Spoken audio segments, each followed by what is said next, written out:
Bible doesn't actually depict a lot of happy marriages. I mean, God divorces Israel. I mean, like, but if you meet a guy who doesn't know that much, but they're regularly reading the word, you should marry that guy. Like, that's a good guy. Like women, a godly man is looking for a woman that's looking for a godly man. What are the first 3 questions you want a young man to ask your daughter when he takes her out on a date? How much does your dad bench? How do I break up with someone in a biblical manner? Welcome to Dumpsville, Population U. Yeah. Welcome back to the A Lot of Words podcast. I'm Brett Schoenig. This is Senior Pastor at Barabbas Road Church, Matt Smith. This podcast is answering the questions that you actually ask. You writing questions, go to alotofwordspodcast.com. Click on the giant Ask a Question button. Matt, you didn't even know that. If you click on that button, then you will go to a form. You can ask a question. We will answer that question on the podcast at some point, or we'll use it as content to talk about a topic. And I think one of the things that you do well is you take deep theology and add it to practical living. And so if you have anything else to add to that, I just wanted to give people an idea of what we actually do on the podcast before we get into the nonsense. If you click the Ask a Question button and just write adoring compliments, you might get a mug. Yeah. Also, that's the secret. We love that. It is. Week. Yeah. If particularly about Brett. Yes. If you adulate and then ask a question, you will get a mug. Also, happy 4th of July. I'm wearing my Pro America hat. Yeah. Mainly because my hair is a total mess. And then I just realized that the hat will make sense because it's 4th of July. So I feel like if I state that. I kind of wish it was more red, white, and blue. It'd be more America, though. I don't own a lot. I wear black a lot. I know, but how American are you? Like, I'm actually more American than you are. I just need some red. Well, I'm American because I'm overweight, and so I wear black. You're not overweight. How dare you? You are not. You are svelte. I am svelte. By the way, after my last bottle, look what came. But you got to ask, what's more American than obesity? I mean, that is not anymore. Not with all the like GLPs, the peptides. Yeah, Matt. This week I noticed that you don't have your giant cologne bottle. Well, I had it that 1 week. And so I was waiting. I'd ordered like on Kickstarter like 6 months ago from that same company. They finally got me my titanium bottle. Look at that thing. Yeah, you can't get it. If you can get it, don't tell me. But I think I'm the only person that has this that exists. It looks good. Yeah, it's great. Space age, whatever. It is really ridiculous than the last one. It doesn't look flasky. I mean, it looks like a water bottle. Right? Yeah, it looks like a water bottle. And it just fits. Does it really? I mean, it looks flasky, but not as... Do you know that this holds 20 ounces of water? Do you have the other one? But look how little this is. It holds 20 ounces. This little dumb thing here doesn't even hold... It's like 15 ounces. Does it have a goat knitting on it, though? It could have anything on it. But that's so fun. Anyways. Big shout out to Soap and Goats in Pioneerland, California. If you haven't been to Pioneerland or Soap and Goats in Pioneerland... people shout outs. They're awesome. The mayor of Pioneertown is a goat. And I met the goat, just like Idlewild, which is my favorite place, possibly in California. I think Idlewild. Yeah, their mayor's a dog. I feel like Idlewild is. I don't want to say anything. Idlewild's great. Oh yes, yeah. Yes, that's great. So I was reading the comments. I said I never would, but since the Catholic one, there's been a lot of entertainment. And everyone hated me on that. They did. Someone sent the show some money to promote some of your Catholic content. Now, and so the hate is just going to come even more aggressively. That means that someone likes it and they're basically hiding behind me as the shield. Yeah. Okay. Yeah, it's great. They'll hate you and give you threats and besmirch your name and give ad hominem attacks about your face and your ears. And then all this person has to do is I think give money. Did it? I think the cameras don't show them anymore. That's all I would do. Hey, nice face. Do the cameras even show my ears anymore? I don't know. I don't understand the comments. But the last episode from 2 weeks ago, I think it is now. But there was a debate going on between these two usernames. One was Bilbo and one was Wildo. So Bilbo and Wildo were having a debate. And I was like, I think I know who Wildo is. So I sent him a message. It was too good. Bilbo and Wildo, thank you for listening to the podcast. Even if you disagree with it and engaging in the content, we still get the numbers. And come to Barabbas Church. If you ever disagree, come talk to me at church. You're a person. Sermon. I'm a person. You can come talk to me. The last sermon, I had 100-degree fever and I don't think I have a fever right now. I don't feel great. I took some Advil. No, you are batting 100% in fever sermons. Your fever sermons are your best sermons. My favorite thing is for more cowbell. Yesterday morning, Matt sends a text to me and Paul and Tracy. He's like, "Hey, I'm not feeling great. I think I have a fever." me and Paul always said the same thing. You got this. No, I didn't say I wasn't going to do it. I said at the first thing I said was, I'm going to preach no matter what. So no one had to stress, but maybe pray for me because I woke up with fever. So and then I pull in today and you're like, I went golfing. I can smell the cigar smoke coming from your office. Well, cigars are really great when you're sick. I think they help you. That's good. Yeah, Way to discredit everything you're about to say now. No, cigars are good. When you like cigars, they're great. Yeah, that's about it. That's a great. I'm debating going back to a shortboard for surfing, but That's just so weird. You want me to launch? No one cares about this. I feel like you'll be the only grandpa on a shortboard. That's not true, but that is true. My surfing boarding, I like longboarding in the sense that it's chill. Frankly, to be perfectly honest, I like surfing except for the surfing culture. Yeah. And so if I just went out and nobody was in the water, it'd be so fun. I want to frolic and have fun. And I've been surfing for a long time. I know how to surf and it's fun. The only reason I like longboarding now is that I can just sit outside and be that guy that when I'm not on a longboard, I despise, who's just ruining everyone else's wave. So I finally decided to longboard, and it was glorious that I could just get whatever I wanted and then do nothing on the wave. Oh, that's a nice section that I could, so I tried the mid-length game, but every time I was on a mid-length, I may as well have been on a shortboard. So I'm going back. I might end up purchasing another shortboard from my brother-in-law at some point, but right now I'm going to go back to my little potato chip board and try it out again. Just, and you know what I'm going to do? I'm going to sit inside like a Grom and just pretend that I'm not an old person anymore. So that's my new strategy. But, yeah. That's a great strategy. I do want to, and I hate the idea of using different boards. You know, everyone use different boards. This is something about me with like Bibles, surfboards, journals, everything. I don't like the decision fatigue of if you have a quiver, even though I have a quiver full of boards, if I have a quiver and I decide like, I don't want to look at the waves like you do, I won't look. Even when, what's funny is even when I'm driving down the coast to park, I don't look. And when we're walking, I still don't look. I like look at the sand, and it's not a superstition. I just don't want to make an adjustment and think, oh, I brought the wrong board. I just want to have, because here's the thing, I want to schedule a time to go and then go. And I don't like the idea that it's not always perfect. So whatever it is, I want to just commit to it. Does that make sense? Well, it does. Like Raphael doesn't decide when he's fighting someone with the size that he wish he had at a bow staff. I need to make an addendum to what you're saying, because people are going to hear Matt only has this one board forever. You switch Bibles every 3 months. That's not, well, it's not. That's actually not true. I've been using this Bible in different formats for like in the last 2 years. How many Bibles do you think you've purchased? Well, that's not the same thing as use case. So way to be diplomatic about this. Yeah, no, I mean, in surfboards, you go from longboard to shortboard to medium to longboard. It's just this cyclical. Like, I'm not even surprised. You holding a Bible for 2 years or having a surfboard longer than 2 years? How long have I had this one? I've had this one for a car. I had this one since like 2019. You've owned at least 20 cars since. You know what's funny is I'll give one away. Look at this. Oh, never mind. I've only had this 3 years. I've been using this for 3 years. I mean, but I've used different covers. And then what happens is someone like you would say, hey, I really like that. And I will then give it to you. That's true. I know how to guilt you into getting your Bibles. You've guilted me into multiple Bibles, and you have right now the most superior one. And it's just not, you don't even bring it. It's done just by like guilt. At home. It's my table Bible for my family. I like dedicated Bibles for certain areas of my life. Well, I have 3 Bibles. I have a studying for preaching Bible. I have my everyday Bible, and then I have my Bible at home. Yeah, but then you're wondering, oh, I wish I had one more. So it's also the other thing too is like with my bag, I have this funny thing where I want to match all the colors. Mm-hmm. So my bag is like a ox blood color, and so then I want my Bible to match it, and I want my journal to match it. Whatever's in it needs to be matching that color. It's just this weird little. No, I know. Yeah, I'm bored of myself. What are we doing today? That's good. Yeah, I want to get into this. Is after or a lot of words after dark again as well. It's actually light. 5:30. It's light out. Well, we started at 5:30. I'm leaving on a trip tomorrow, so we needed to get this for your birthday. Happy birthday, Brett. Thank you. How old are you? I'm an age. What, are you not going to say your age? I'm not going to say my age. Put in the comments how old you think I am.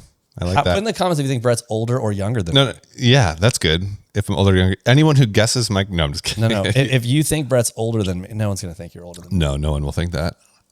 Yeah. Maybe you have way too much gray. You were blonde, so you're just going to gray more.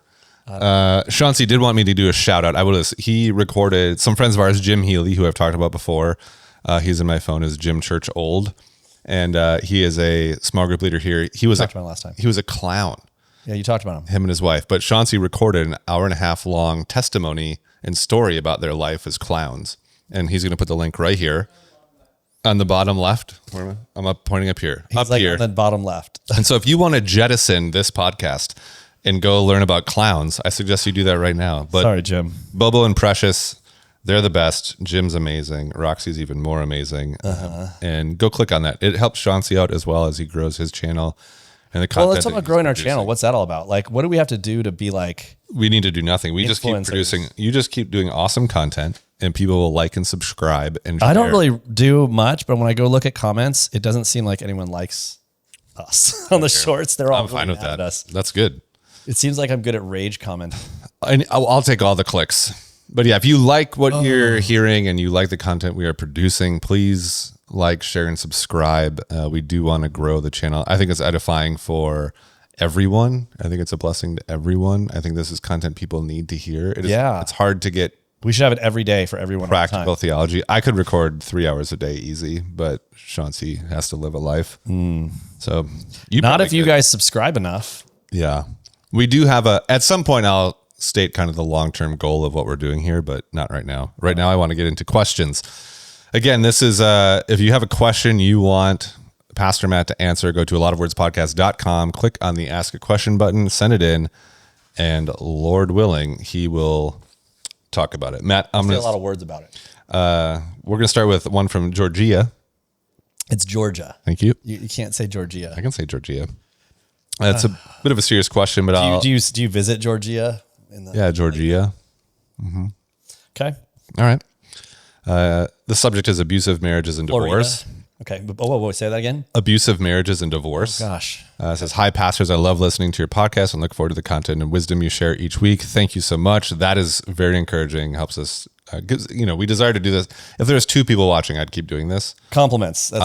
We want compliments. Georgia, you're getting a mug. That's the secret. That is 100%. The secret ingredient. Georgia, just compliments. Write in. Send me another email, and I will get a mug out to you. You are this week's winner of the free mug. Thank you for. Georgia is now going to be your new name. Unfortunately, unfortunately, I will write Georgia. Question is Georgia. Question about abusive marriages and divorce. I have a few family members who are divorced from their spouses due to marital abuse, physical, emotional, mental, etc. Obviously, abuse is never good, nor does it bring honor or glory to the Lord. I think defining abuse. Well, yeah, that's not. I think she's not asking to define abuse, but we probably should. You should, right? yeah. Well, abuse is a kind of a term now that we're using in a little more flexible way, maybe than Scripture might use it, and this is really important because this is true in like parenting. For example, in parenting, it says spare the rod and hate your child, and the idea being the rod is of discipline is a sign of a loving parent, right? Well, today, if someone is hitting their child with a rod, we would probably say that's abuse. That's kind of the typical. So abuse is kind of a little bit more flexible right now. I'm going to be really careful. I think the best thing to describe, we all kind of know what abuse is in one sense. It's victimizing another person. It's harming them. The problem is we've, especially in this day and age, we've reframed a lot of words. Like, for example, she said emotional and verbal abuse. I just think that terminology we're borrowing from people that don't maybe hold the same presupposition. So verbal abuse, we all know what it means, but I think what happens is we lessen physical abuse when we use terms like verbal abuse, because verbal abuse, gosh, everyone's like, it's so harmful. I get it. I know it is, but words are not the same as physical violence. Like, so physical violence is a category that is different than words. Saying terrible things to someone means that you're saying terrible things and you're mistreating someone. I think abuse by itself, physical abuse, is obviously a grounds, for divorce. I think you can divorce someone based on physical abuse. Biblically, this is it's challenging in some ways because in the ancient world, people didn't have the same rights and the way they treated one another was different. I mean, even if you looked at the slavery laws in Israel, it describes the way you would treat your slaves. Now, keep in mind, slavery in the ancient world wasn't the same as like chattel slavery in early colonies in North America and different places. This wasn't, which is more akin to like kidnapping in one sense. For many cases back then, slavery was something that people would enter into for a period of time, like contractually, but they were essentially property. And so in some ways it'd be like being in the military or something. You have to obey. But there was rights. And as the Bible, when people are still, they get so caught up being offended by the Bible talking about slave laws and, Exodus and other places, that they wouldn't recognize that like it was often spelling out treating the person that's taken on that role with a certain amount of respect and you can't abuse them, so to speak. Or if you do, there's consequences. So, but in marriage or what have you, like physical abuse, like harming someone legally, obviously is often a sign. Like if someone comes to us and they say, I'm physically abused, we want to help them find a place that's safe. The first thing is you got to get to safety. And the first step is separation. You got to separate and then describing what's next. I think divorce and remarriage is tricky because if you look at how Jesus talks about divorce, and I don't want to get down this road too far, but we have a document on our website under the position papers, under the resources on barabbasroad.com. If you scroll down, there's a thing that says resources, and then there's a pastoral position papers, and one talks about divorce and remarriage.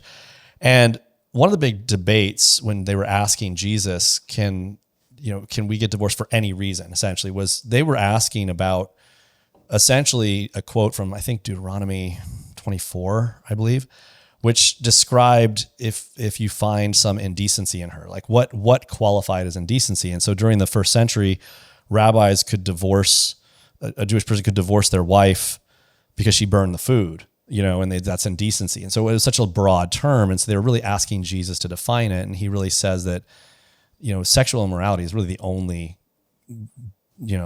factor here. But the reason for that is the one flesh union, right? So if you divorce someone not for sexually immoral reasons, and then they get remarried and then have sex with someone else, that one flesh union, that could be called adultery. That's kind of the basic logic here. In other words, most of us are what we do is we take all the divorce passages in scripture and we kind of lump them into a pot to create a doctrine, which isn't really helpful because each section is answering different questions that we're not always asking, right? So for example, in the Deuteronomy 24 passage, I think it's 24, but in that Deuteronomy passage, remarriage is assumed. In fact, it says if she does this, they do this and is remarried. So what most people are asking is, can I get remarried? And they think that Jesus is responding to remarriage. His answer is less about remarriage and more about the reasons for divorce in the first place, if that makes sense. I think remarriage after divorce, biblical divorce is sort of assumed, kind of, if there's been sexual immorality. I think abuse isn't really spelled out, but I think it would be kind of qualified under more like abandonment, if that makes sense biblically. Like categorically, that would be like a spouse abandoning sort of the covenant to love and care, like the idea here. But it's a little bit more murky, right? So just as human beings who just have 4 daughters, if like a husband was abusing one of my daughters, I feel like they'd have to face me a little bit. But you talk to somebody who's being abused and physically you want to separate.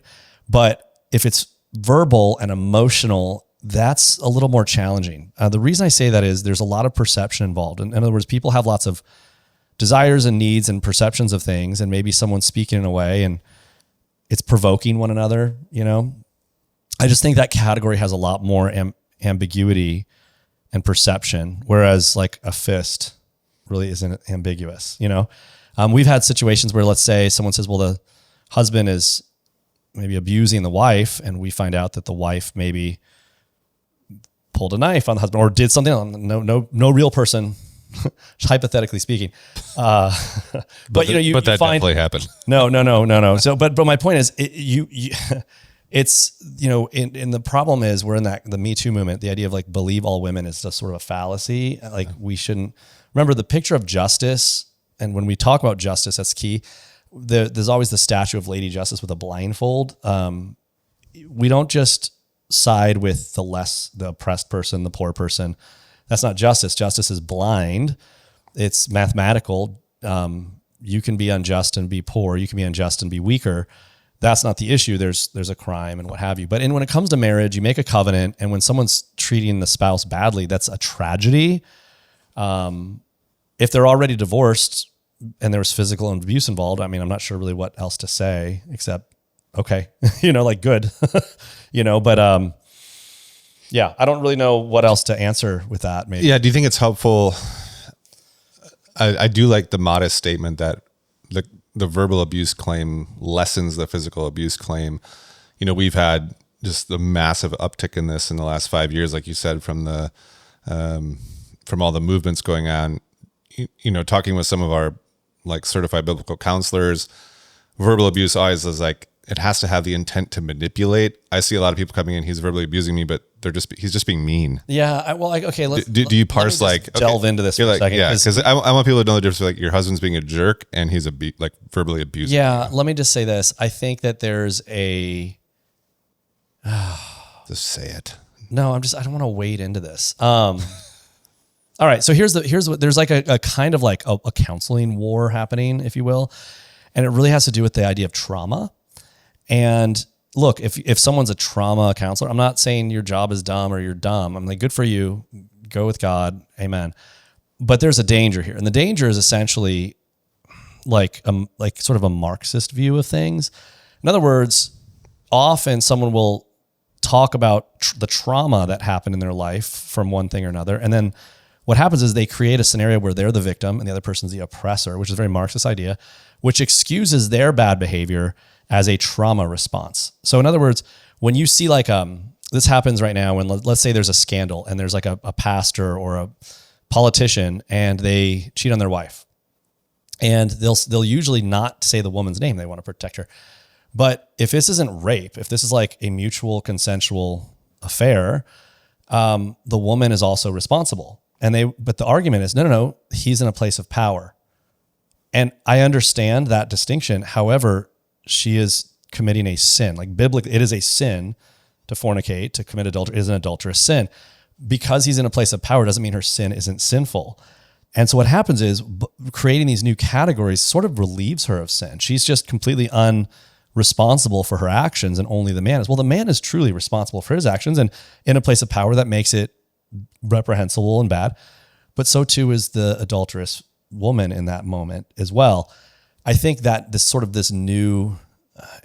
So for example, during the BLM riots, during some of the violence that was happening in the 2020, the argument was, well, this is just a trauma response. No one's responsible for their actions. This is just, they have to respond. In fact, the same thing is being argued after October 7th with Hamas going in to Israel and then going out and wiping out raping and pillaging, and they say, well, this is just, they're oppressed, so there's a trauma. In other words, they're allowed to do it. You see the same thing talking about with it's the critical race theory, which is just Marxism, which is the idea that the victim, the lower person in this hierarchy, can't really sin. It doesn't even count as sin. It's just a trauma response to their oppression. Well, I say all that to say that when we come to relationships, we have to be really careful, because I think a lot of times when we start making ourselves victims as Christians, it excuses all kinds of behavior. And the Bible makes it really clear. You can be mistreated and the other person can be completely wrong, but the Bible doesn't clearly define victimhood the way the culture is. In fact, the Apostle Paul says in Christ, we're more than conquerors. We're never really to identify ourselves as victims, even when we're being persecuted. We are, more than conquerors through Christ. Nothing, that's the language of Christianity. But instead, I think in this culture, we wear victimhood like a mantle. All this to say, in the question from Georgia, it sounds like if the woman was physically abused, she was obviously had grounds. There's this because of abandonment. This is at the very least. But the verbal part and the emotional part, certainly possibly true. But I wonder what the other, who knows what the wife was like. I mean, there's just, no one ever likes that story. Mm-hmm. When you say, I wonder what the wife's like, it doesn't never excuses. By asking the question, it makes people uncomfortable. If I say, what was the wife like? They think I'm saying, well, that excuses the husband's behavior. Yeah. I'm not doing that. Mm-hmm. But the husband's behavior doesn't excuse the wife's either. So what happens when someone asks a question like that, they really want justice. And I don't think that's really what the Bible is going to give them in the sense that they want. First of all, we're not a theocracy. Secondly, justice comes when God comes and he vindicates, and we know the answer to these things. But in the meantime, for many things, there's like people get away with things. We can't fix every wrong. But in a marriage, when things aren't good and someone's abusing someone physically, this is like, think of it as a triage. We got to get everyone to safety. Often you need to call the police. No pastor should be saying, hey, go back to your abusive husband. But when we start using the word abuse to mean other things, we're really conflating. For example, when Antifa first came out, I remember 2016 is when I first really paid attention, and no one was really paying attention to Antifa, but they became popular because when they first came out, it was shocking because they would show up, there'd be a campus speaker, and they would come out and they would then commit violence against a mob. They'd just commit violence on people and on the speaker, and they would do it to oppose fascism. Now, if you know anything about fascism is the idea that you're using your political power to silence your opponents. The irony is here's a group using a mob to silence people from speaking, but in their eyes, it's self-defense because to them, those people are using words, and those words are abuse. Those words are violence, right? That's violence. And so then they use physical violence as essentially a trauma response, if you will. And so Antifa would argue without any irony that they were committing self-defense. We just got to be careful. We don't want to bring that into our marriages and relationships. That's not really the type of framing we want. I mean, you read, Jean-Paul Sartre, you read Foucault, we read Marx, you read these ancient, they were miserable people, and their whole job wasn't to actually form any real utopia. It was always an abstract utopia, but their real job was always to break down every inherited obligation. And so to them, Jean-Paul Sartre, Foucault, all the rest, they would actually get so far as to say anyone that you meet that's heteronormative, this is hundreds of years ago, is oppressing you by their sheer happiness and heteronormative. They're foisting upon you something you don't want, and you have to resist violently. And so these revolutions essentially came out. Do you understand? See it's just infected our thinking. And so I think in relationships, we just want to avoid that framing. That's all I'm going to say is that we avoid the framing. And so biblically, if we can recategorize things in a biblical way, it sounds like the husband wasn't acting in a Christian way. I don't know if the wife was or not. It sounds like the marriage had ended. I think if the wife's only takeaway was that she was a victim and he was an oppressor, that might not be the best takeaway, but it's possible, maybe he's, I don't know. So, yeah. Thanks, Matt. Thanks for Claire. Holy moly. You good? Yeah. I'm you're gonna pass your fever on to me and Chauncey? I don't have a fever. Oh, that'd be really nice. I don't have a fever. I don't think I do. I love when you bring gifts. Yeah, it's great. Thanks for Georgia. It looks like your question got cut off. Hopefully that answers it. If it doesn't, I don't know if it write it in again. But I talked about Foucault and Sartre. No, I appreciated the clarity on abuse. I think people really struggle with that. Also, Matt, if I tell you that justice is lost, justice is raped, justice is gone, what song am I talking about? I don't know. Is that Metallica? Yeah. And Justice for All, 1988. Smash it. That'll help you know how old I am. What an album. Wow. Everything on that album slapped hard. You know what slaps? I'm reading C.S. Lewis's book, Four Loves. Master of Puppets? C.S. Lewis, yeah. Pastor of Muppets is also is the other version. Master of Puppets versus the Pastor of Muppets. That's what I want to see. I like when you get a good one-liner. Yeah. That's my album. Pastor of Muppets. Not that our church is Muppets. That's not what I'm saying. I'm going to do one more quick question, though what we just asked does... Was that like a warm-up question? It seemed like a hard question. It does transition into dating really well, but okay. I like this one. I want to get through at least two, even though you went off on Marxism. I don't know. What do you want me to do? This one comes in from Katrina. She writes in, cherry-picking scripture, is Jeremiah 19:11 a promise modern-day Christians can look to, or should it remain in the context of who and when it was given to? 1911? Yeah, for I know the plans I have for you, declares the Lord, plans for welfare and for evil, to give you a future and a hope. No, okay. Great. She's teeing me up. That's a nice tee up. You should get her a mug. That's a great, she knows what she's doing. That's a tee up. Jeremiah 19:11. I know the plans I have for you. So when you take it out of context, the way it's being used is unfortunate because it basically just means it's true. Like in one sense, you could take it out of context and it's true in a sense, right? It's like Romans 8, all things work together for good for those who love God and are called according to his purpose. This is true. I think in what sense good, right? But in the Jeremiah passage, remember, Jeremiah is writing to a people who are about to go into captivity for quite a long time. And he's saying, essentially, go into that captivity, go into this Babylonian captivity and trust that God is good. And when you come back in the land, it's going to work out. Like, so if you want to read that verse and be like, I'm just claiming the promises of God, as you might have to go through, 70 years of prison, or you might have to lose everything and flee to another country for a bunch of years of your life and come back. Great. But I think what's happening is that sort of like the life coach sort of Christianity has taken that verse to be about prosperity in every circumstance. And what it really does is when people are misusing that, it's, they're basically making the Bible say something in a way that's fitting their agenda, which is usually like success, success, success. In fact, there's these funny stories like in, First Kings, at the end of First Kings, I think Jehoshaphat and one of the kings were going into, I don't know if it was Ahab, they're going into a battle and they get the prophets to be like, how's it going? And all the prophets are like, you're going to succeed. And like, that's great. And Jehoshaphat's like, are there any other prophets here? Because they're all saying nice things. He goes, there's one prophet, but I hate him. He only says mean things about me. And the prophet's like, they say, hey, go talk to him. Just only say nice things. And he comes and he's like, you're going to succeed. He goes, no, tell me really. And he goes, fine, you're going to lose. You're the worst. It's, I think what happens is these prophets that were just saying what they wanted, it's similar to people using the verse in that way. I think there's people that can be ignorant. They don't know and they share things. But I think for Christians, what they're really trying to say is, you're going to get that job. You're going to get that girl. You're going to get that thing. God's going to prosper you. You're going to get that promotion. The actual context is you might lose everything and be in chains and be enslaved, but God's going to bring you out. I don't think we should use that, as a slogan necessarily. I mean, look, if you have the reasons to understand like, hey, no matter what it looks like, God's on the throne, I don't think that's how people are using it. Not a great proof text for that. Yeah, it's not. I don't think so. So that's all right. Great. Thanks, Matt. Again, write your questions to alotofwordspodcast.com. Submit them. We'll get to them, or we'll get a topic based upon them. Yeah, you do pick topics based upon the questions you send in, and I add your questions to that. I pick nothing. Yeah, Matt and myself, over 40 years of combined ministry, and so we get most of the questions I have here have come from people that have asked them, or that ChatGPT has given to me and affirmed that people ask them online. Getting back into dating last week, if you missed that episode, Chauncey's going to put a link here. Nice, I can see my down low, now. Up. Here and down low to the side. Matt, then both. And now white people dancing. That's right.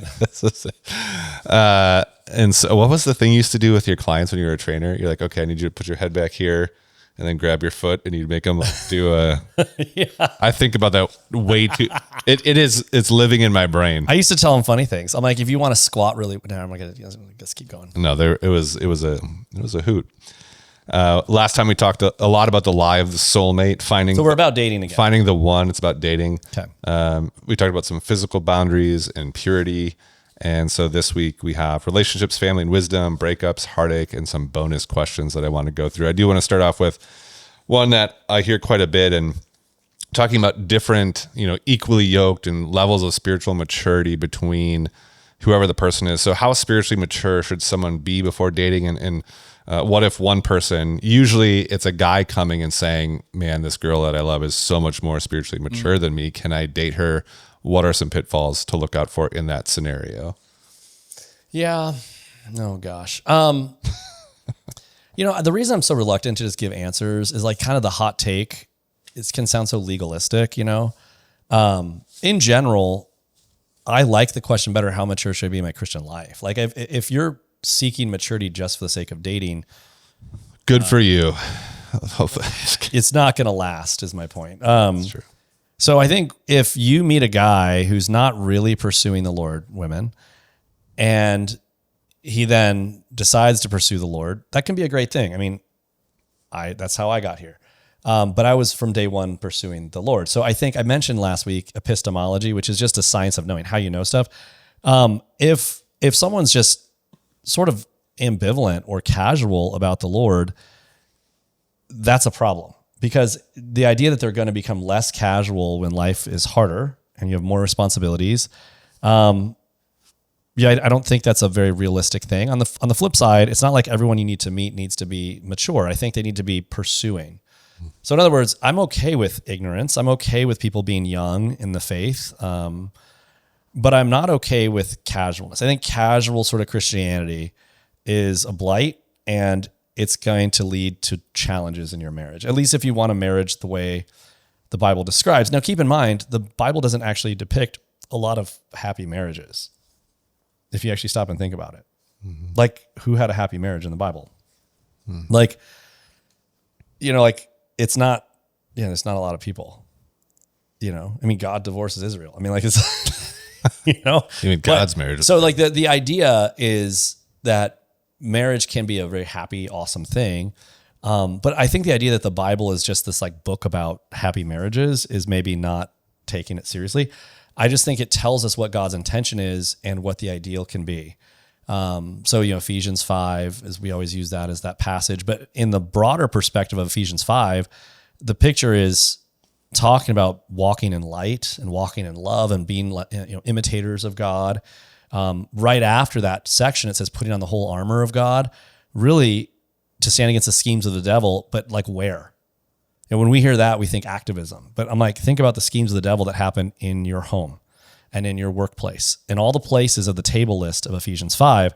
The schemes of the devil happen in those places too. So, I think in general, you're looking for somebody who is teachable and that's in process. I'll always like someone that's teachable and earnest over someone that purports to know something, but it's sort of casual. Does that make sense? Like, so if you have someone that's learning, that's following, that Jesus is their Lord, I think is what you want. So if they're their own master and who are they following? Because if you're following women, I said before, you're looking for a man worthy of your submission. And at one level you'll say, well, no one really is.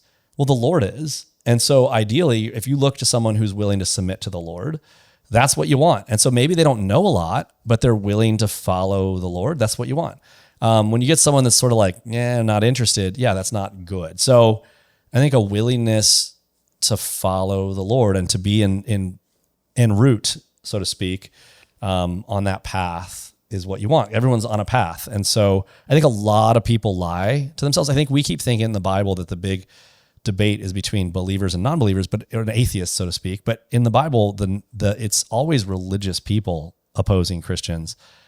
It's people that have some sort of religious background, a religious claim, that claiming God in their own way. You're looking for someone that's humble enough, that wants to, I know it sounds so silly. Everyone just dismisses this because we have so much guilt around it. But if you meet a guy who doesn't know that much, but they're regularly reading the word, you should marry that guy. Like, that's a good guy.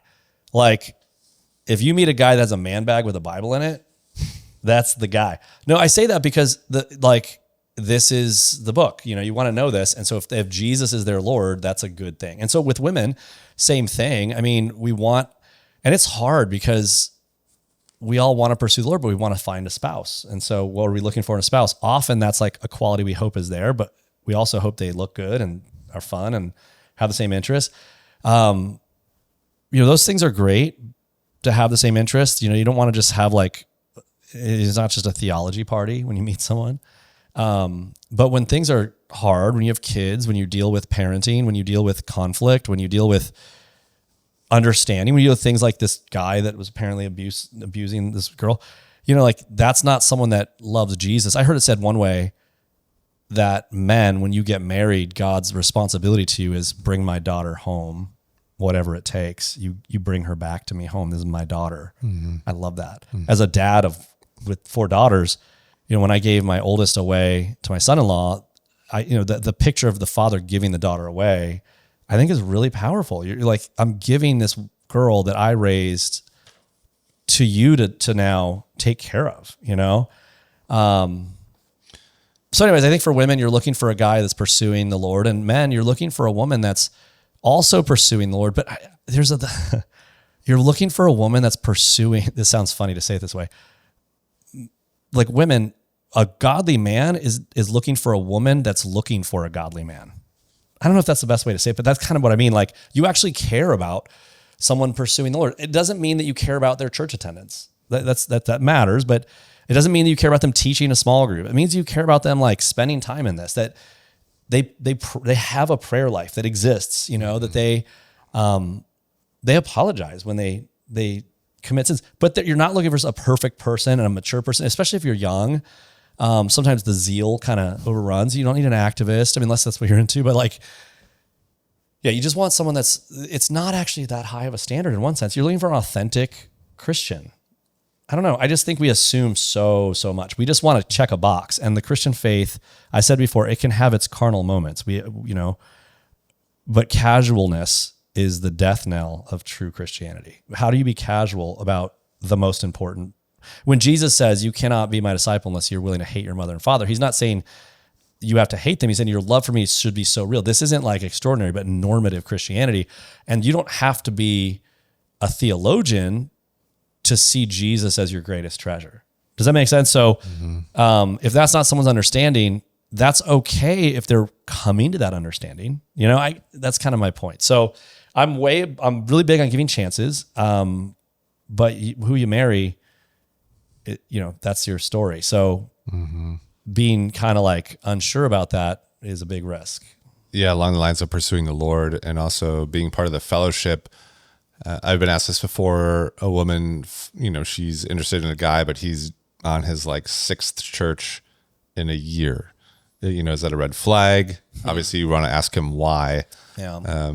But should like long-standing fellowship in a church or desire for that be something that is a woman or a man should be looking for? There might be a reason for that. I mean, like if you move to a new town, let's say, so in San Diego, we have a lot of people in the military that come out and you try to find a good church, and you can imagine you're at different churches all the time. Like when I first became a Christian, I didn't know anything. So I'd just be at a church until something crazy happened. And then I'd go ask the pastor about it. And that led me to my next church usually.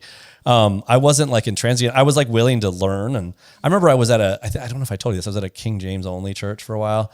And they were saying that the wine in the Bible, and I read the King James Bible, did the whole thing a bunch of times. And they were saying, the wine in the Bible was not alcoholic, it was grape juice. And I know people are like, yeah, see, it's just grape juice, and the word Welsh is, and I'm like, right. So I guess I was just struggling because I'm reading in the King James that when they accused Jesus of being a wine bibber, which was a drunkard, if it's just grape juice, that'd be like accusing someone of being like an orange juice drinker. Like I was just kind of like, obviously it seems like this is alcoholic wine. It was a very modest statement, clearly.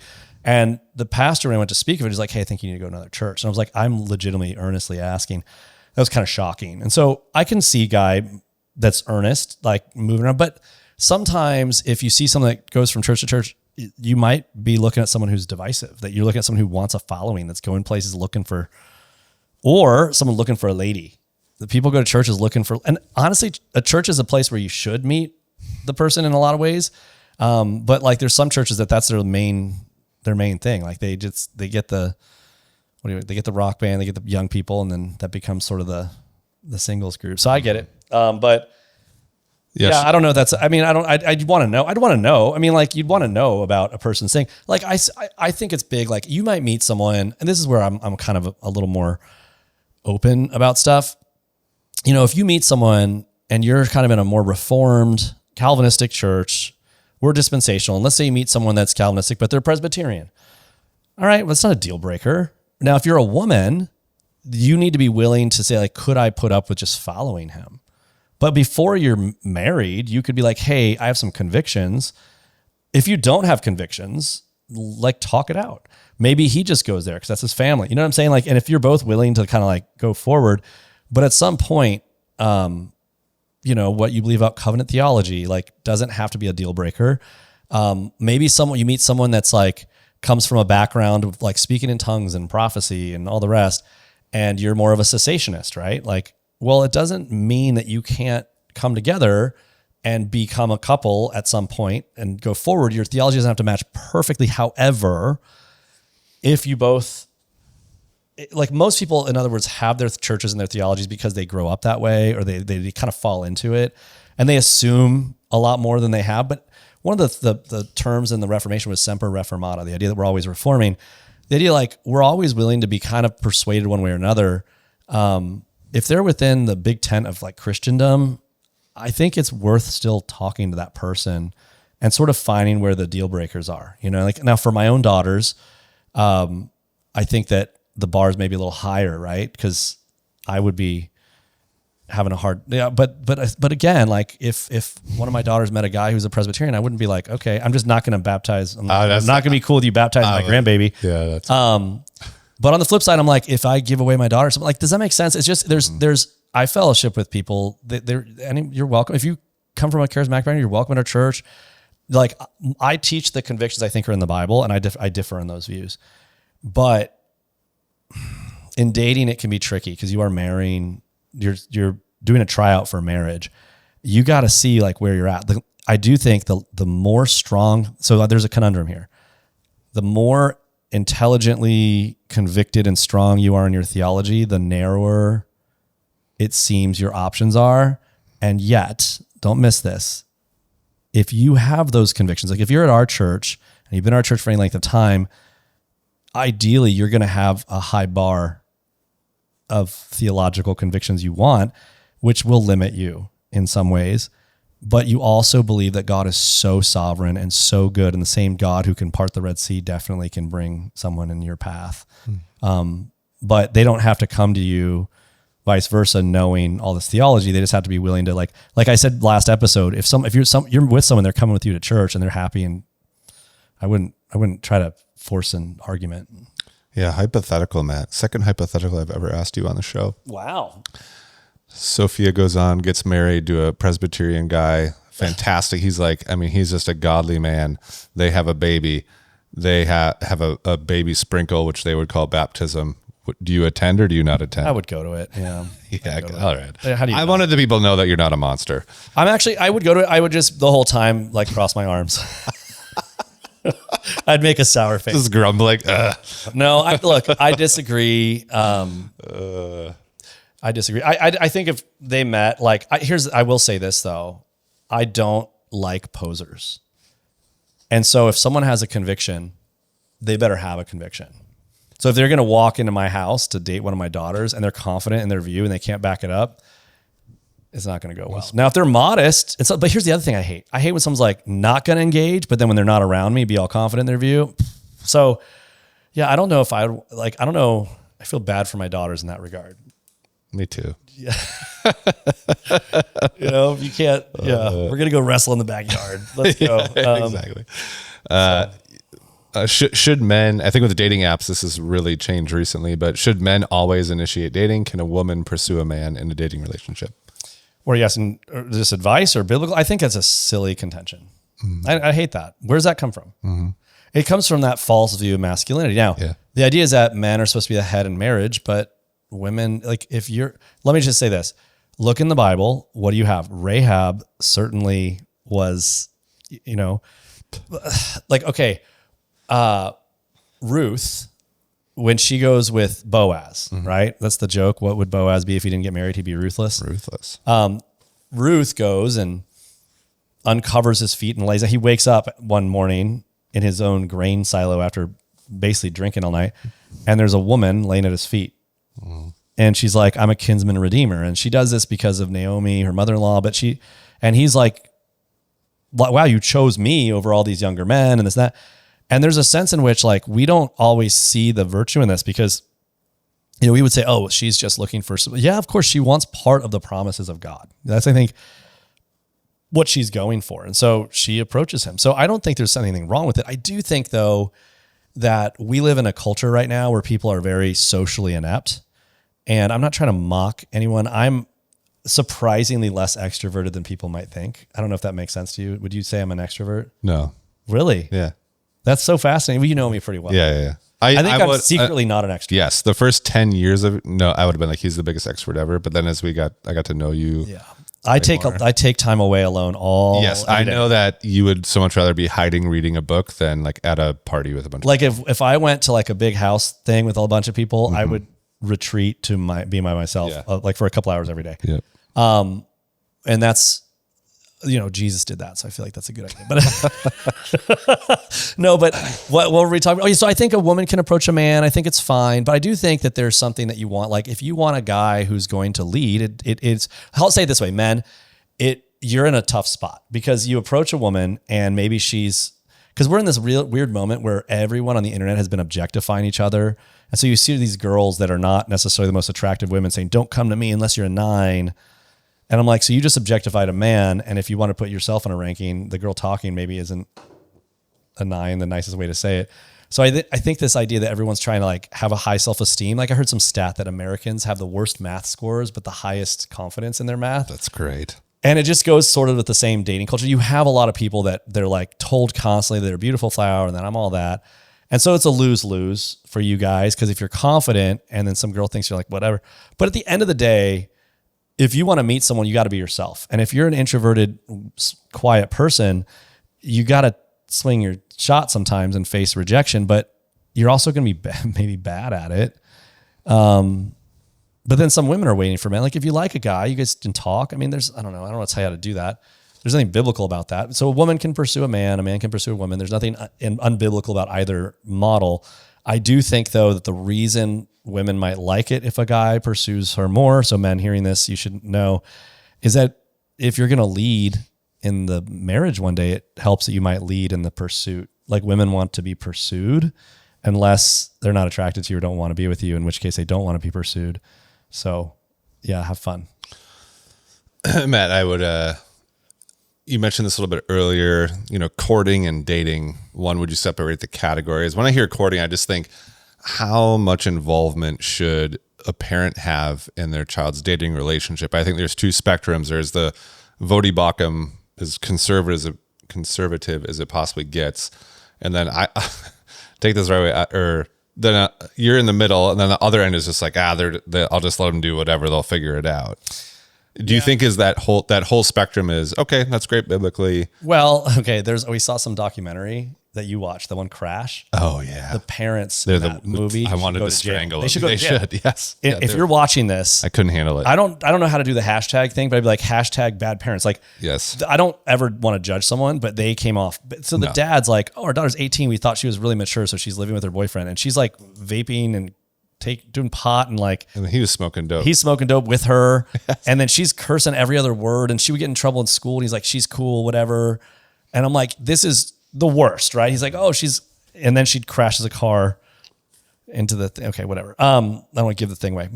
Kills people. Maybe not, but yeah, she did. Yeah, she did. So I think that the courting word, we got to remember. So Josh, who's the guy? Josh, the purity dude. The I Kiss Dating Goodbye. Who's that guy? McDowell? Yeah, no, not Josh McDowell. Who's the I Kiss Dating Goodbye? You got to look it up. Let's do it. I Kiss Dating Goodbye was like, I got to remember. I'm going to try to remember it before you look it up. I Kiss Dating Goodbye was, no, don't say it's not Josh Carroll's. He's a singer. Joshua Harris. Thank you. Did you look it up?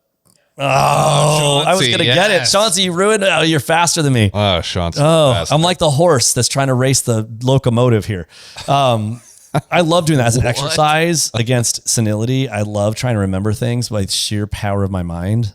Anyways, I'm not that great at it. So Joshua Harris wrote a book back, I guess it was in the 90s, early 2000s, called I Kiss Dating Goodbye.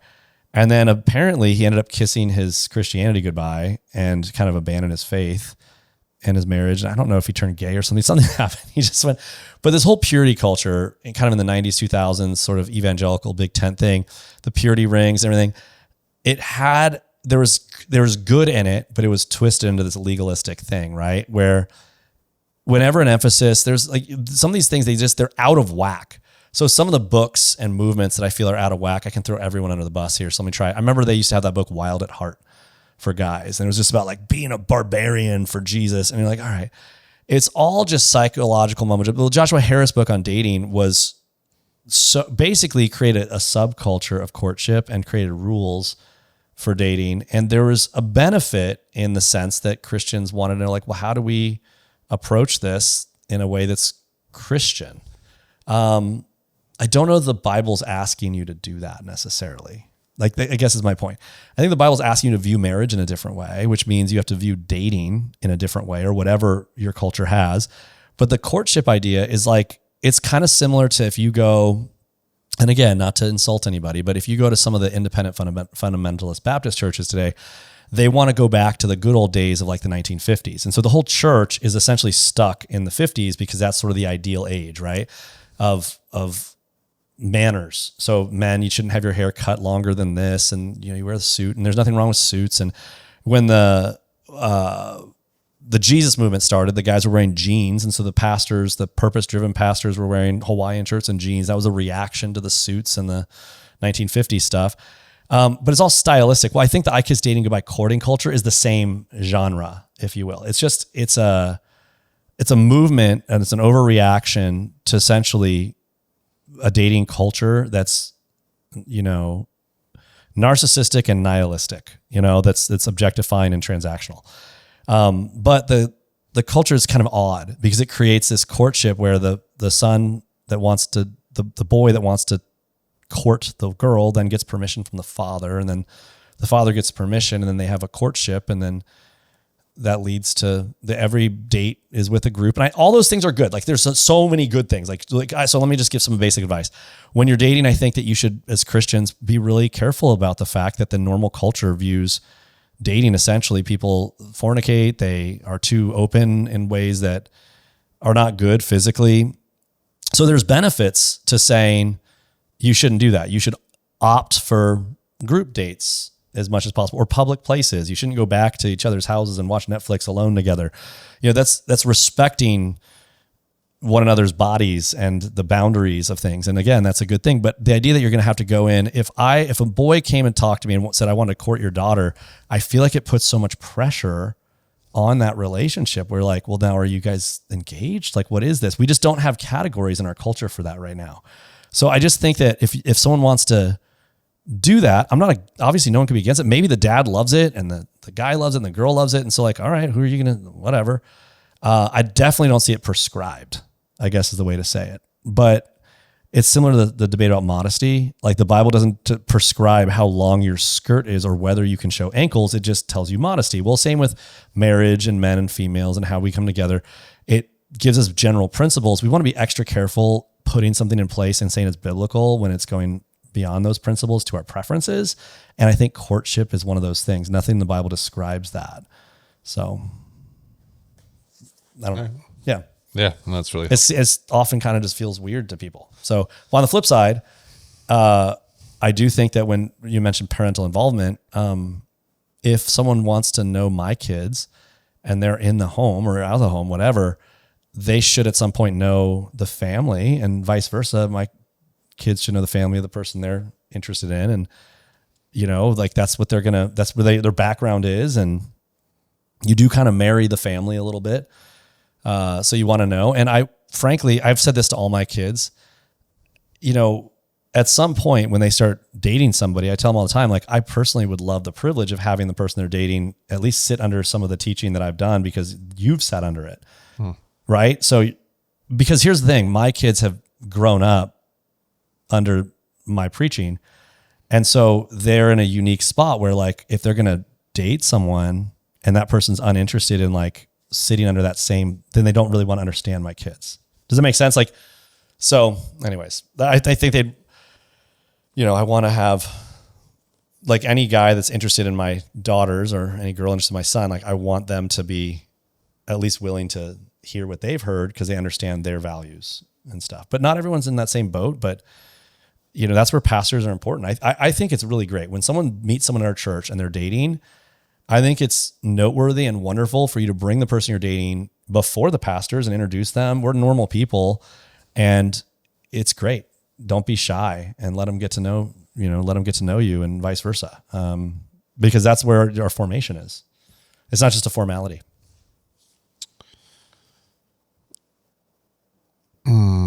I could say more, but I'm like, yeah, you get it, right? Like, we get it. Yeah. Yeah.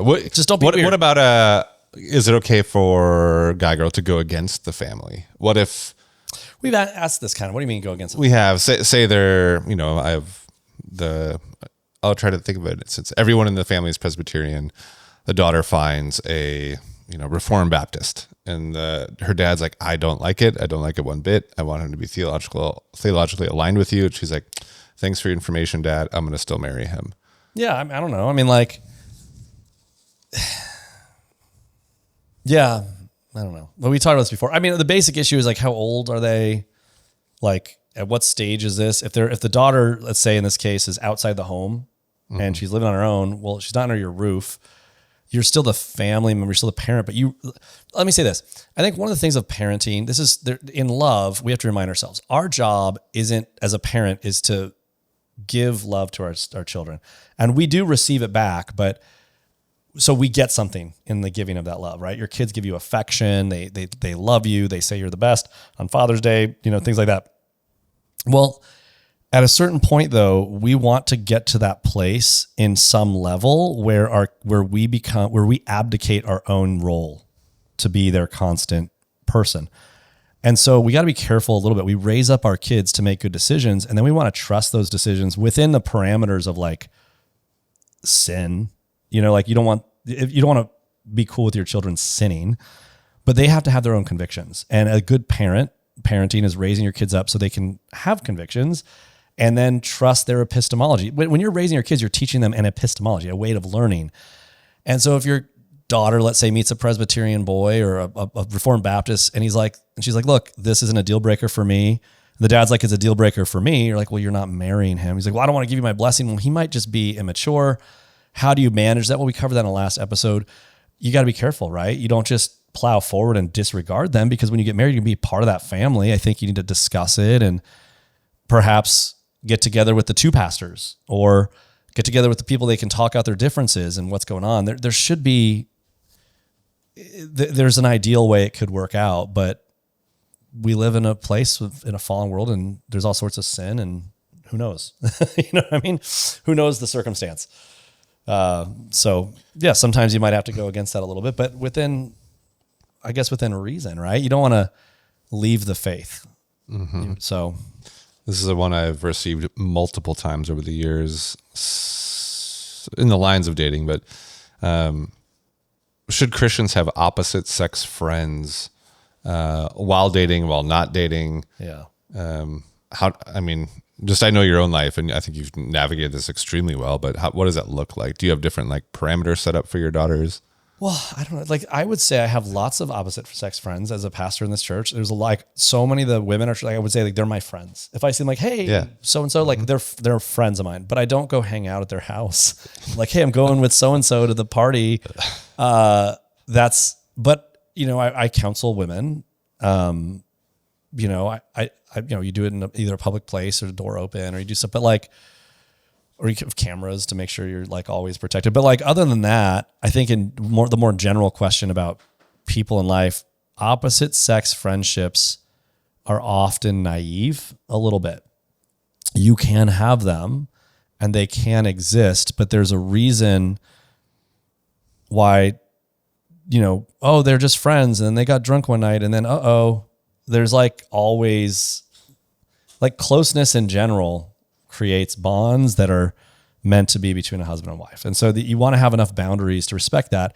And you kind of have to, I don't want to condemn people. There's got to be, I think the entitlement thing where someone says, oh, that's my friend, and we're going to go hang out. Your wife, when you get married, is entitled to you. She has, when Paul says she's entitled to your body. She's entitled to your devotion. So opposite sex friends, the way I would say it is, if you have an opposite sex friend and you both are friends with their family, that's probably a really healthy thing, right? So let's say you're married, and this happens in our life. My wife will have some girlfriends and their husbands are my friends. And so that works out great, but their wives are also my friends, but I wouldn't go hang out one-on-one with the wife, and my wife wouldn't hang out one-on-one with the husband. But when we're all together, I can talk to that person they're genuinely my friends. Now, I've had some experiences in the past where maybe someone's friends with my wife and they're completely uninterested in me. And I'm I'm their friend too. You know what I mean? So that in that case, you can have opposite sex friends, but you just want to have boundaries that respect the fact that, men and women, your wife is your main thing. And so you just want to be smart. I don't know how to say it. I don't want to say that you cannot. How do you again? You don't want to put a rule in place the Bible doesn't say. The Bible does not say you cannot have friends of the opposite sex. So we got to be careful not to say that. I think in general we can say that nature sort of shows us that there's danger involved in that, and so you want to be smart. And so I think it's unwise to have friends of the opposite sex. When you're married, in particular, I think when you're dating and you're not married, you can have friends with whoever you want, right? Once you start dating, there's a sense in which there's sort of an exclusivity here. that if you're friends of the opposite sex and they meet someone else, like chill out, give them space. Like, what's up? So Chill I don't out. know. I don't know if that makes sense, but it's like pretty basic. I don't know if my wisdom is basically modestly speaking, you can have convictions, but you just be careful, like with your convictions, like that you can say a true thing and then the way you practice it can be so extreme as to be untrue. So you could say men and women can't be friends. I saw you talking to so-and-so. That's wrong. Like you gotta be careful there. Right. Yeah. Like, but that doesn't mean there's not danger involved. And so I think it's actually really dangerous when people have like workplace friends. So if you work in an office and you have friends at the opposite sex of that office, you want to be a little bit more extra careful there. I heard that they have the thing, what they call it, your work wife. You heard that expression? Baseball wife, work wife. Yep. Yeah. I think that is a terrible, terrible, terrible thing. If you're ever in a situation where that can be known, if you're partnered with someone of the opposite sex and that's your job, well, okay. But then you have to start to see like, well, what can you do to be like, make that cool? You got to be extra careful and wise. It's like, you know, you can handle knives, but you know what you shouldn't do is just like throw them in the air. Don't run with scissors. Don't like chill out. What about sporks? What do you mean with sports? Sporks. Sporks. Yeah. Don't. Are you asking if they slap? No, you can't. You don't handle knives, but could you handle a spork? Sporks are the greatest. Who is the spork of the dating world? Yes, I mean, like if you're, if you're a lesbian transgender going with a gay transgender, but you're the opposite sex, are you now heterosexual? Yeah. I don't know. I know a man who I don't even know. Like, who's been to our church before, and he's not like a friend. He's great. We've had multiple conversations. but so now you're telling, if he hears this, he knows you're not your friend. He'd be totally okay with it. He's a brilliant man, and he is a. I don't know if you should talk about. No, it's fine. He's a cross-dresser. So he's a man who identifies as a woman, but he's a lesbian, so he dates women. I was like, I think you found a loophole. Is this person? Yeah, they've been to Brabus. They've showed up there. Okay, good. Yeah. All right. Well, yeah, it's great. I loved that service because I know him. I've had multiple conversations with him. He's very rational. He's actually very, very brilliant engineer. And I was just like frothing. I was like, it was like a test of, will people go up to him and say hello and invite him back? yeah. So they show up here And so when I went up to him and like gave him a hug, just everyone was like, "What is happening right now?" Yeah. Well, you want to welcome people. Yeah, into of the course. message and That's who we want at church. I was like, want the people to hear the gospel. yeah, what a better place! What a better place to have him than here. It was really cool. But yeah, I do think though, like the opposite sex relationships, people have, I think you're not entitled. In other words, like if your spouse, I think friendships in general, like we should have friends, but your spouse kind of rules the day. And so if you marry a jealous spouse who's just jealous of your friends in general, that can be tricky, but you committed to your spouse. Your friends do not rank in the same, like in other words, one of the things you got to remember in the Bible is that you have a various range of obligations and responsibilities. And those obligations are cascading. First, your obligation is to God. You don't want to disappoint God. You have to be willing to disappoint every other person in your life to not disappoint God. The next person in line for you is going to be your spouse. And so you have to be willing to disappoint your friends or your children or other people to not disappoint your spouse. So as long as you're not disappointing God and you're not disappointing your spouse, you go down the line. Friends are down the line from that. They're not on the same. So they shouldn't be like, if you're in a relationship and you're basically pitting friends against spouse, you're creating a scenario where like in general, the spouse should win, even if they're totally irrational, right? Like you chose an irrational person. I don't know. So you said obligations, and for whatever reason in this context, I just thought of how Africa says, "Are you giving your wife her obligations?" And took it there. Rights. What's Exactly. that one meme? He goes, "Why are you gay?" Yeah. Or gay. This is one that's come across our table many times. Is it okay to date someone who was recently divorced? Oh gosh, what is this deal? These are questions people ask. That's what I think the divorce question's hard. I think recently divorced is a bad idea. If you're recently divorced, why are you dating right now? Like, first of all. Secondly, can someone that's been divorced be remarried? There's different Christians, bless you. There's different views that people have, and you got to look at the text. Again, I want to refer people on the resources page under the pastoral position papers. We have a well-written paper, I might say, that's basically on remarriage after divorce. I'd highly recommend it. That's more in detail in this type of thing. But like, if someone was recently divorced, and you guys meet, let's say, it kind of matters how that divorce happened. They had already because that person has already made a covenant with someone and it was broken. Why? If you meet someone's like, oh, well, we just went our separate ways. You should not date that person, period. That person should not get married, period. If there was some sort of adultery in the previous relationship that broke those vows, they're free to pursue remarriage. Okay, great. That's fine. Maybe maybe the person was, so the circumstances obviously are going to dictate that, but in general, you need to ask some questions and determine like what the circumstances are. Divorce isn't the scarlet letter. However, it can be a reason that you should not be dating. Does it make sense? Like you should remain single perhaps. And Matt, top 3 questions that a believer should ask. Can I answer that? Like, that's great. Like, there's more, just go in the paper. Like, I don't know, like no, on this type of format, like there's just people waiting to pull the trigger on this. I just don't want to be careful or a politician. In general, can you get divorced after remarriage? There are circumstances. Yes, you can. Should you be dating right after that? There's circumstances where maybe that happens. Right. Should you just willy-nilly see they just got divorced, so I guess it's open season? Probably not. You probably want to understand. That's like saying, should you date someone that just got out of prison yesterday? Maybe, but maybe not. Should you just, yeah. Maybe they got out of prison like a week ago. Yeah, but there's nothing wrong with getting out of prison. Maybe they're in prison and they did great, and like, you know what I mean? So anyways. Yep. Top 3 questions. What 3 questions would you recommend someone, you're talking to a young man, he's 19, he's about to go on a date with a godly Christian woman. What are the top? That's not my daughter. The first 3 questions. So this is a young man that's not dating my daughter. What are the first 3 questions you want a young man to ask your daughter when he takes her out on a date? There we go. Boom. Oh, that felt good. We got there. What is this? What are the first 3 questions you want a young man to ask your daughter when he takes her out on a date? How much does your dad bench? Oh, I love this question. I'm just kidding. So I don't know. That's a hard one. These are like hard questions. I feel like I'm so much more laid back about some of these things.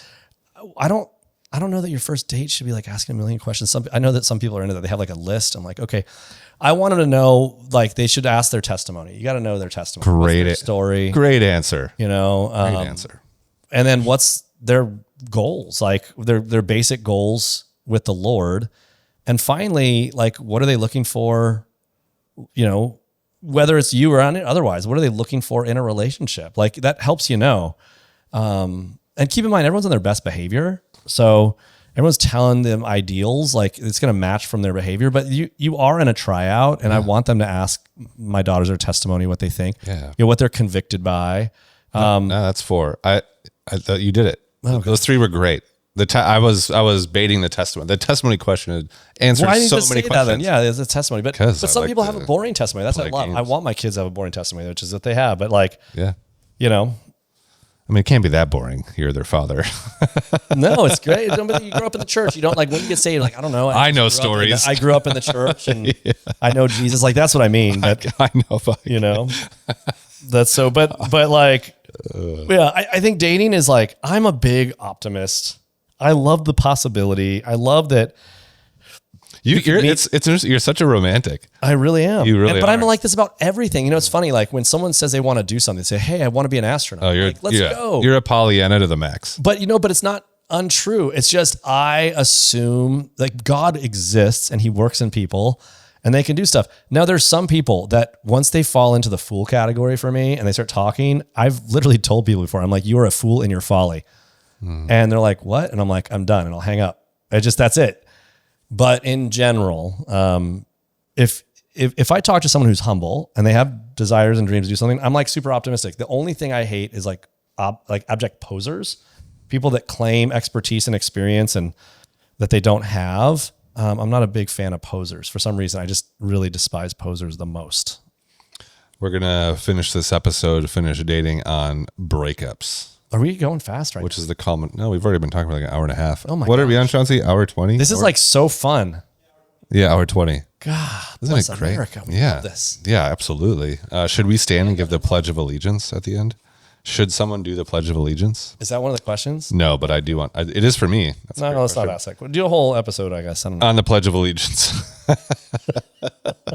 We'll exegete it. There's nothing more than you would love than exegete the Pledge of Allegiance. Well, remember I told you should have a pocket constitution. You got really upset. I know. About that. Oh my goodness. It reminds me of just trying to go to a movie with you. I'm just trying to stand here and look. I'm proud to be an American. I'm an optimist. I believe people can achieve amazing things. And I think that dating is like open possibilities, but often you are the one thing that's in common in all of your problems and challenges in life is you. Mm-hmm. And so you got to remember that. But other than that, I'm an optimist.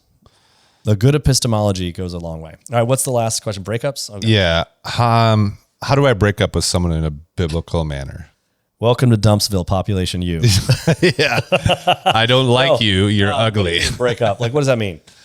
Yeah. You've been courting, dating a girl or a guy for 3 months. What's the fascination with the Bible? So what, I guess can I ask you a question?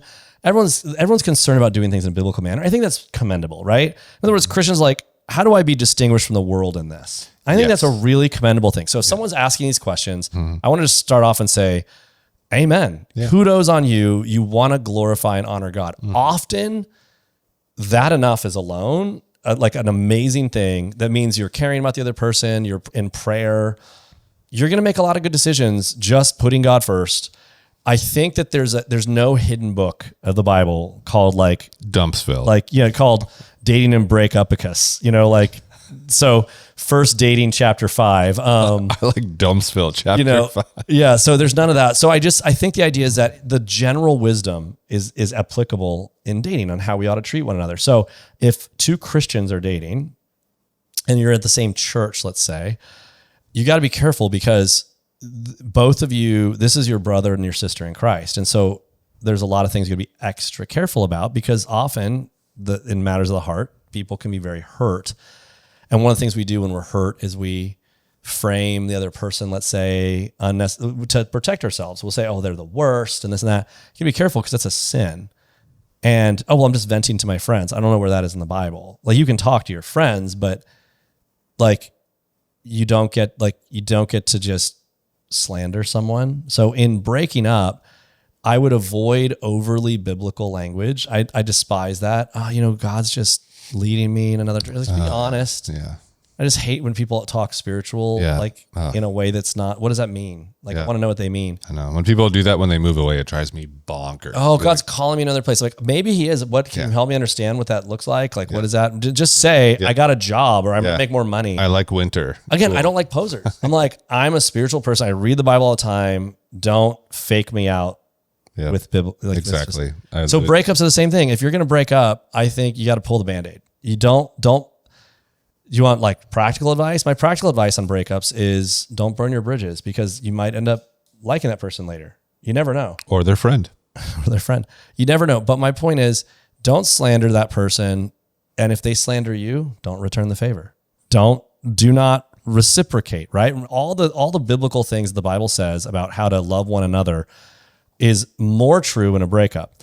So you don't have to lie and say it's not you, it's me. You might just say, listen, I'm not interested in you anymore. This is more complicated than I wish it were. And I just don't think we should be dating. And they're like, what did I do? And like, you want to not hurt their feelings. So you say, well, it's not you, it's me. Like maybe, but in reality, you might want to just say, hey, in all honest truth, this is just, if I'm going to be married to you one day, this is like harder than I want it to be. Or, this isn't just not what I want. Well, I want to know the reasons. I'm like, I can't articulate them. Yeah. You don't owe that person. Oh, you owe this. You're not married to a person. Remind yourself, listen, women, you are not called to submit to your boyfriend. Oh, yes, she is. No, she's not. Women are supposed to submit to their husbands. Men, you're not called to sacrifice for your girlfriend. You're supposed to sacrifice yourself for your wife. You're on a tryout phase. And so in that tryout phase, the whole point is you need to always leave the eject button open. Which is why, let me just say this. People that are dating for 5 years are, I think you're creating unhealthy habits. You're taking things. It's why living together, you should never live together.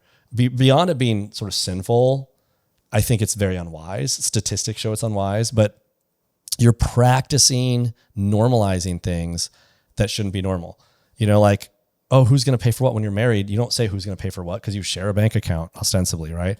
or you should, share a bank account.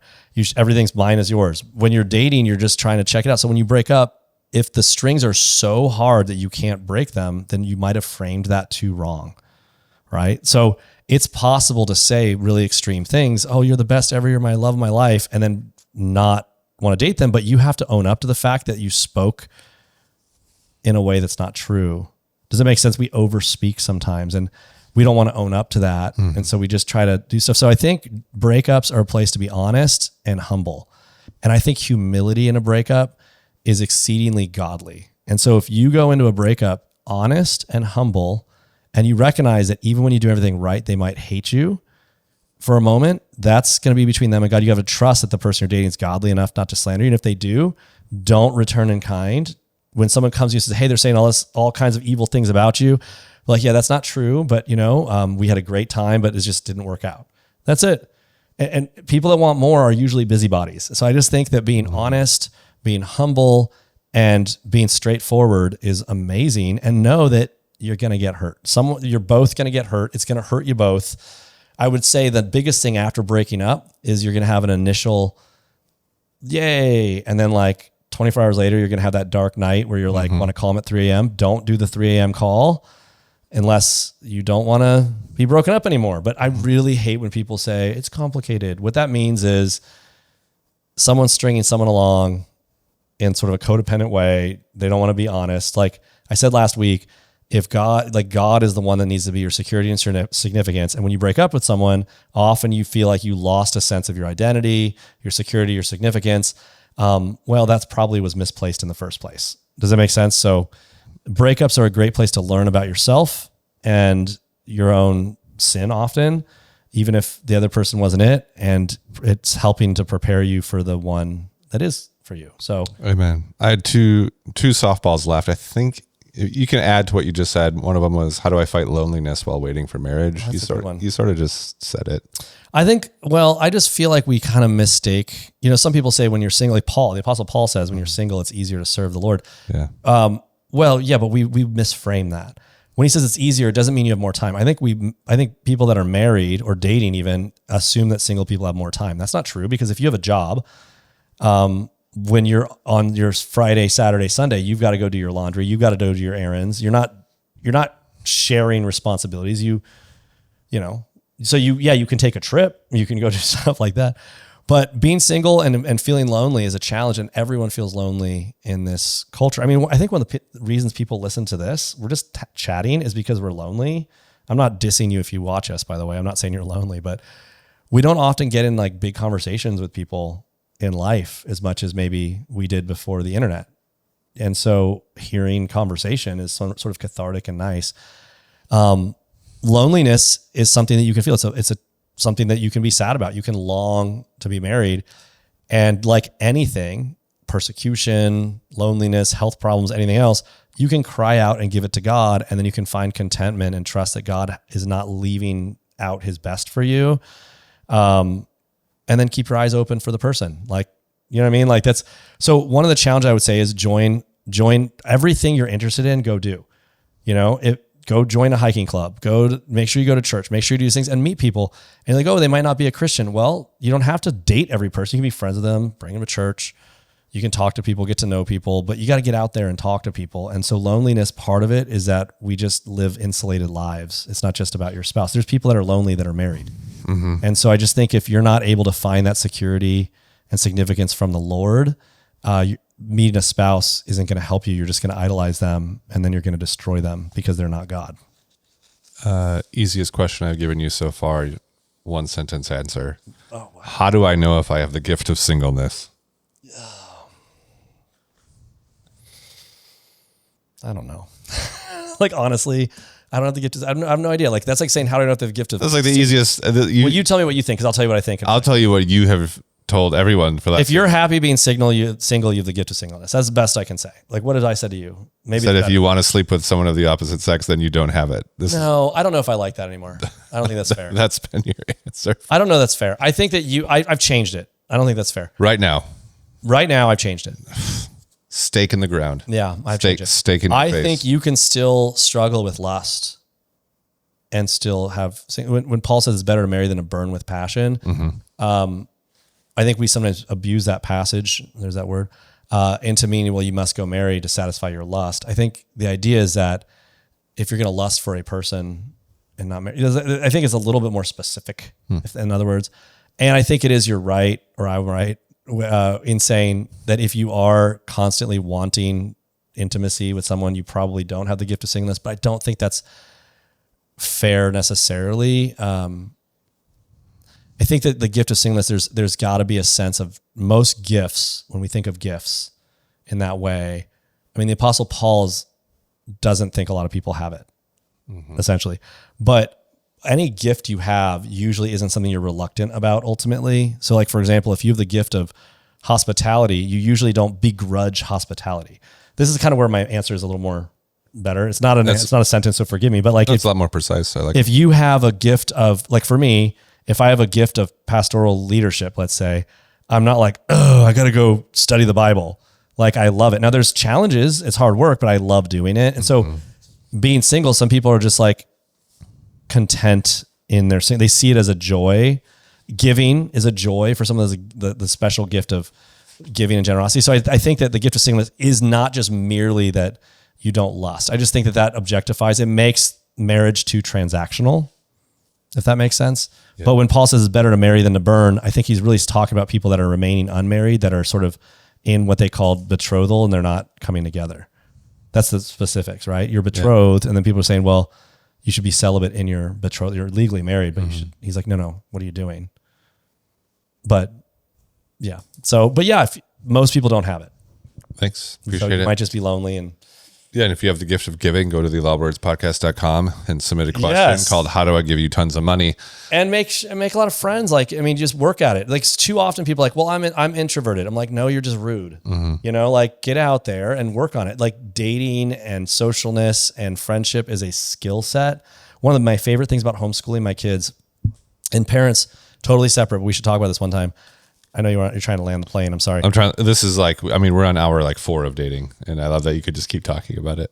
I just like talking to you. Yeah. You can turn the cameras off. Let me just keep talking. But let me just say this last thing. In homeschooling and all the rest, there's a skill involved in making friends. And a lot of parents are like, well, if my kids aren't in like public school or they're in a school all day, then they're not going to make friends. I'm like, where in your life are you surrounded by people the exact same age that are like chained to you for like 8 hours a day? When you graduate from high school, the rest of your life, you're going to have to make friends just in life. You're going to meet people and become friends with your neighbors and with the people you meet. It's a skill. Well, most of the challenge for meeting people that you would date that would cause you not to be lonely is a skill set. And if you don't have that skill set, you should probably learn it as a skill. There's a skill in getting to know people. And it begins by not being self-centered, not being narcissistic, starting to think about other people, starting to focus on other people. And you might find that the most attractive quality that someone finds attractive is that they're saying nice things about you. You're like focused on other people. So that's my advice, I guess. And just pursue the Lord and find someone else pursuing the Lord on the same path. That's the best. I give that advice all the time. I was like, the most attractive quality in a woman is that she actually likes you. Charismatic people are charismatic when they make other people feel charismatic. That's true. Yeah. Thanks, Matt. Thanks for all your wisdom on this topic and all your counsel. I'm sorry I went so long. I just feel like I just it's weird. It's a weird time of day. It's 5:30. We feel like we could go forever. I know, but you know what's funny is like I want to give more clarity, but I kept saying because the situations are more Yeah, they're very sense? You added a lot of precision. There we go. We'll take it. See, look at you complimenting me. Yeah, I know how to give a compliment. And I know how to crack a joke. And I know how to crack a whip. You know what's the first thing to ever break the speed of sound? The whip? Yeah. Well, you kind of gave that away. I mean, I just set you up, right? If you would have said gave that away. Imagine if you would have said a plane. Is that even true? It is true. But before the internet, I would just assume that's true and repeat it for the rest of my life. That is absolutely true. You should look that up and check. People are going to look it up, and I'm going to challenge Brett. They love finding. I liked when you were saying I made a mistake. Thailand was Taiwan. People were like, I know there are people watching just frothing for us to make some sort of error. Well, that's why I'm like waiting for, He said the wrong Bible verse. No, I know. And I do that too. Conan O'Brien used to have a segment, and he's like, write in, if you caught him making a mistake on the show, and they'd write all these things and he would find them and do some elaborate explanation of why what he said was actually correct. I thought it was awesome. That's great. Does it slap? We have one, and then we're gonna put a bow on this. Okay. We gotta talk about sporks. I have a new one. It's accordions. Accordions. The squeeze box. I feel like the whole point of an accordion squeeze box piano is everything about it is just charming. The whole thing is charming and stupid, and I love it. Bagpipes, accordions, the whole thing. Yeah. I kind of hate it and I love it. The fact that it exists is just, I don't know. Of course it slaps. How does the accordion not slap? It's amazing. Weird Al was the best. How does it not slap? But just the fact that it exists, it's like, it's just so, how do you not? No, they jammed two instruments. What if somebody came, if you, when you were dating Carrie, if you went back and her dad pulls out an accordion, you just be like, an accordion is the best. If you're dating someone and you can play the accordion, that's a first date winner. It reminds me of two instruments that they jammed together, and I thought of one years ago while I was in my car, and I call it the florp. the florp. It's a flute harp. Oh gosh. Yeah. Flute harp. A flute harp. The florp. I don't know how it works, but okay, accordions are great. Accordion slap. I don't know why they slap, but they slap hard. Weird Al was amazing. If I could hire an accordionist to just follow me around, to just play randomly. What if we had it in our Sunday music? Just that's what we'd play. That's the only instrument. Is the motion. Was it? Wait. No, that's the bagpipes. Is this one of the accordions? The accordion's this. Yeah. You're still moving your arms. Oh, that's great. And then playing piano. That's great. All right. Thanks, Matt. Again, subscribe. Like and subscribe. And make your friends subscribe. Force them to subscribe. If you're going to date someone and they're not subscribed, I wouldn't date them. Yeah, that's a great point. That's a red flag. And if you are dating someone who refuses to subscribe, dump them. Break up with them. Yeah, if you're married and they don't subscribe, that might be abuse. Yeah, that's true. All right. We covered it. We solved it. Go to loudofwordspodcast.com. Go to Barabbas.com, find all the documents that Matt talked about. There's sermons, there's mugs, there's a book. If you want him to sign a book for you, I'm serious. If you want to order a book and get a hand-signed copy, we will get you a hand-signed copy. Just write us at loudofwordspodcast.com. They don't. 10 jumping jacks. Chauncey, anything to add? Shout-outs to Chauncey in the comments. Again, go watch the Bobo and Precious story that Chauncey put together. Come to Barabbas.com. Is that... We just end up landing the plane. I was landing it, and then you just shouted something random that made no sense. Come to the website. All right, we'll see you all next week for a topic that I have yet to select. Hey, Matt, you know what really slaps? What? Our subscribers, the people who watch the show, you, each week. So thank you. We appreciate you tuning in each week to listen to the A Lot of Words podcast. Make sure you like and subscribe and watch the videos to the very end. It's great for us. Make sure you comment, and it really supports the channel. And we really love hearing from what you have to say, and we're excited to keep doing this. And buy a mug.